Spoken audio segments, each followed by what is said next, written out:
I'm Shelby Campassi, and I'm going to be explaining the Berg Balance Scale Assessment. For this assessment, it uses a 5-point scale to measure 14 tasks. These tasks are measured from 0 being the lowest, 4 being the highest, and highest being the best balance. It can be used for populations that struggle with Parkinson's disease, sclerosis, osteoarthritis,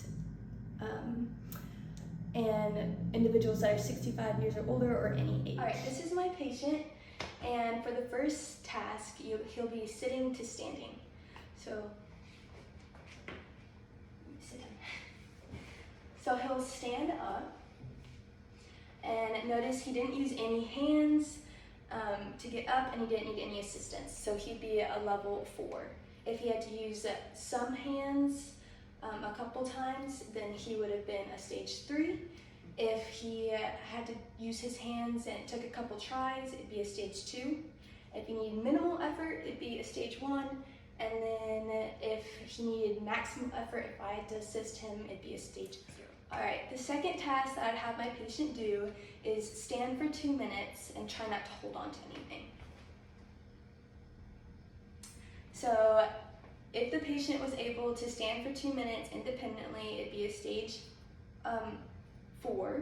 And then if they were able to stand a little bit swaying, that'd be a stage 3.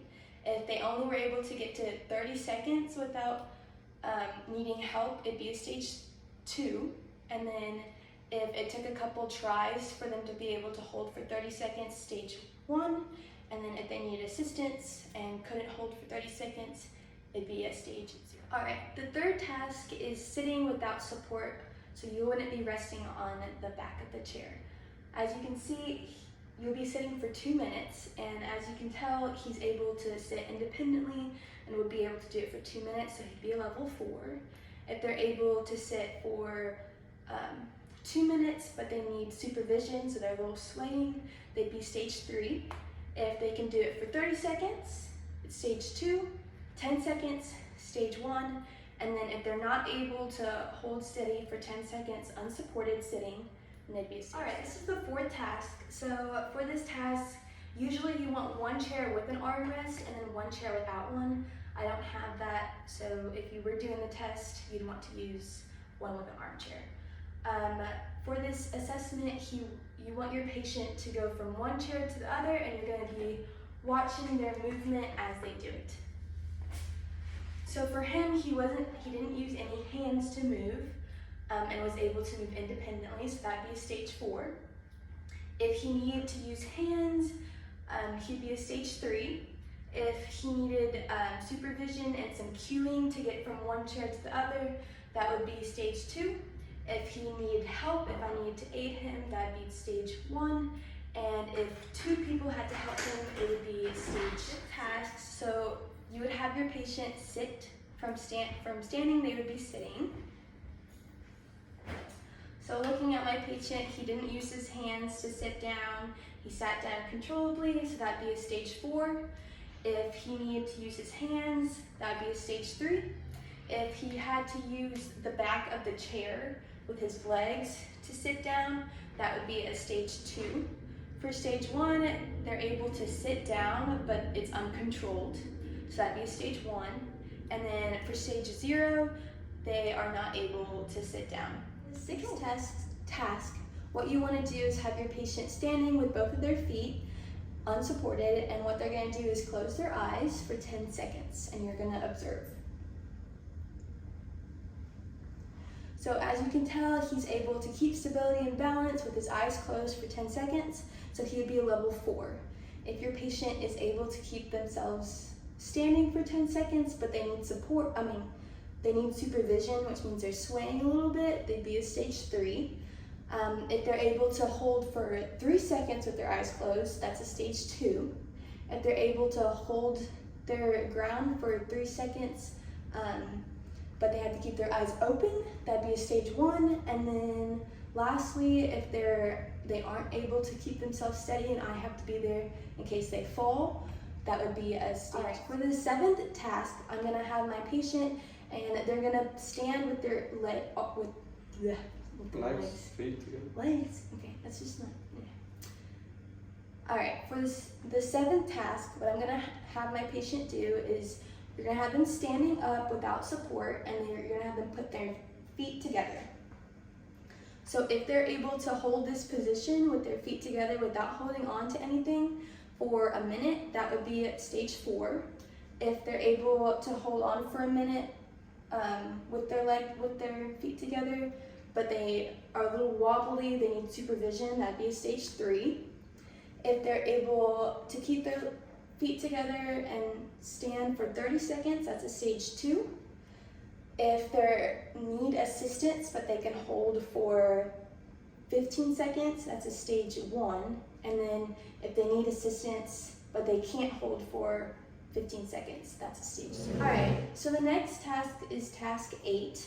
For this task, you want your patient to bring both of their arms if possible, straight out in front of them, so 90 degrees. What you're gonna do is you're gonna take a ruler and you're gonna place it at their fingertips, but you don't want them to touch their fingertips. And then you're gonna have them reach out as far as they can safely.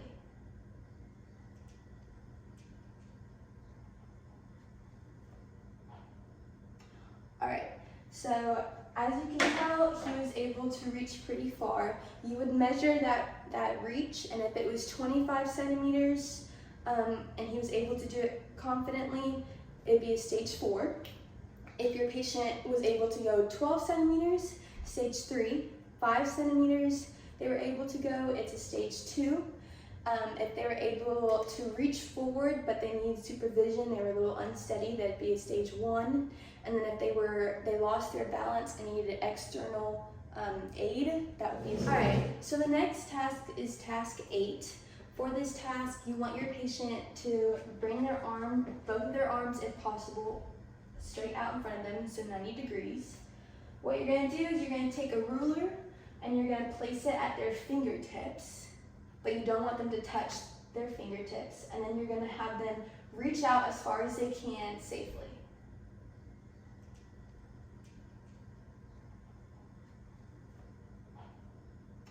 All right, so as you can tell, he was able to reach pretty far. You would measure that reach, and if it was 25 centimeters and he was able to do it confidently, it'd be a stage 4. If your patient was able to go 12 centimeters, stage 3, 5 centimeters, they were able to go, it's a stage 2. If they were able to reach forward, but they needed supervision, they were a little unsteady, that'd be a stage 1. And then if they lost their balance and needed external aid, that would be a stage 2. For task 10, what I'm gonna do is have my patient or your patient stand and look at something behind them. So they're gonna turn to their left, and then they're gonna do the opposite and turn to their right. What you wanna do sometimes is give a point for the patient to look at so that they're more knowing how to shift their body. Okay, so he's gonna turn around, and I'm gonna have him look directly at the phone.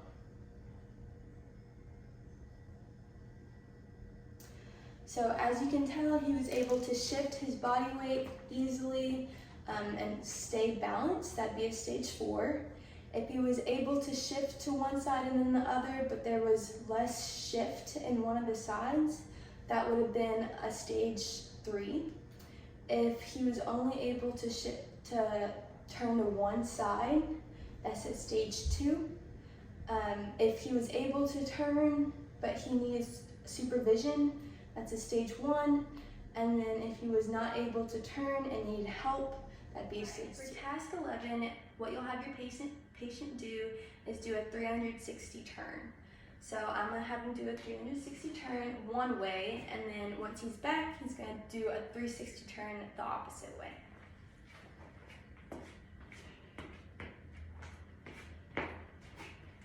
All right, so as you can tell, he was able to do the circle in 4 seconds or less for both sides. So that was a stage 4. If he was only able to turn one side, that would be a stage 3. If he was able to turn both sides, but it was very slow, a stage 2. If he was able to turn, but the patient needed cueing or supervision, that's a stage 1. And then if they were not able to turn around and needed aid or or external assistance. That's a stage 12. What you're doing with your patient is you're having them alternate feet from standing on a stool or any platform. Make sure it's not too high. So I'm going to have them do 4 on each side.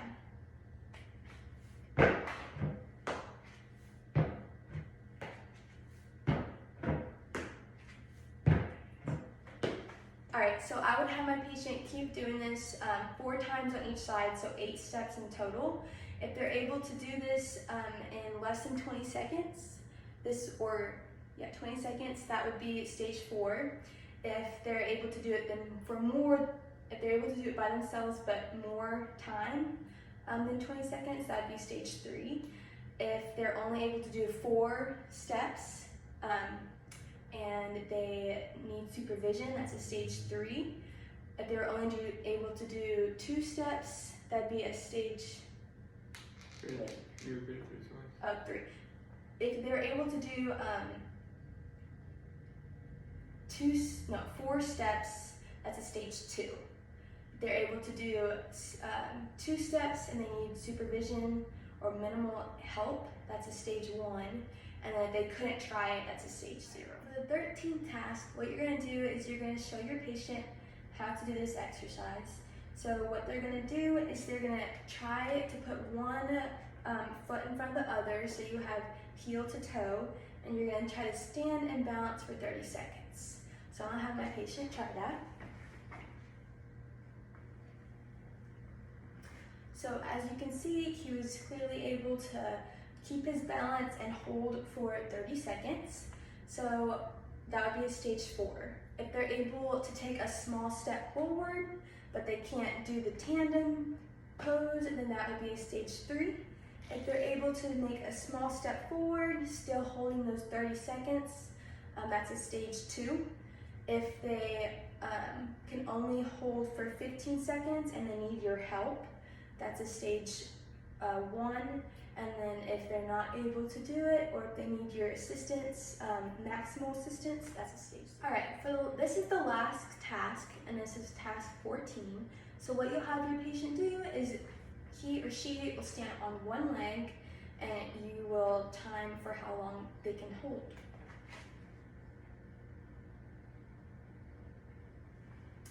So as you can see, he's able to hold for more than 10 seconds.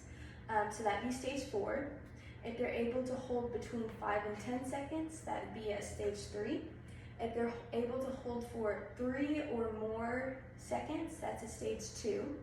If they're able to hold for less than 3 seconds, they're able to get their leg off the ground for less than 3 seconds, but they're a little wobbly, it's a stage 1. And then if they're scared and they need assistance because they feel like they're gonna fall, that's all right. So after you've completed all those tasks with your patient, you will add up all those scales. So that 0 to 4, you'll add up that number that you got for each task. It's from 0 to 56.